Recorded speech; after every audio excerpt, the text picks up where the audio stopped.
बीडच्या आष्टी तालुक्यात मुसळधार पाऊस पडलाय। बेलगाव, मांडवा, आष्टी परिसरामध्ये मुसळधार पावसामुळे शेतीचं अतोनात नुकसान झाले। आष्टी तालुक्यात अतिमुसळधार पाऊस झालाय। यंदा मे महिन्यातच गेल्या 5 ते 6 दिवसांपासून अवकाळी पावसानं धुमाकूळ घातलाय। खरीपाच्या पेरण्यांना अवधी असताना शेतीला तळ्याचं स्वरूप आलंय। नदी नाले ओसंडून वाहायला लागले।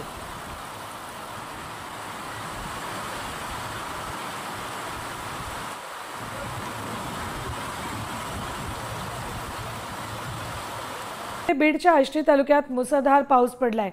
बेलगाव, मांडवा, आष्टी परिसरामध्ये मुसळधार पावसामुळे शेतीचं अतोनात नुकसान झाले। आष्टी तालुक्यात अतिमुसळधार पाऊस झालाय। यंदा मे महिन्यातच गेल्या 5 ते 6 दिवसांपासून अवकाळी पावसानं धुमाकूळ घातलाय। खरीपाच्या पेरण्यांना अवधी असताना शेतीला तळ्याचं स्वरूप आलंय। नदी नाले ओसंडून वाहायला लागले।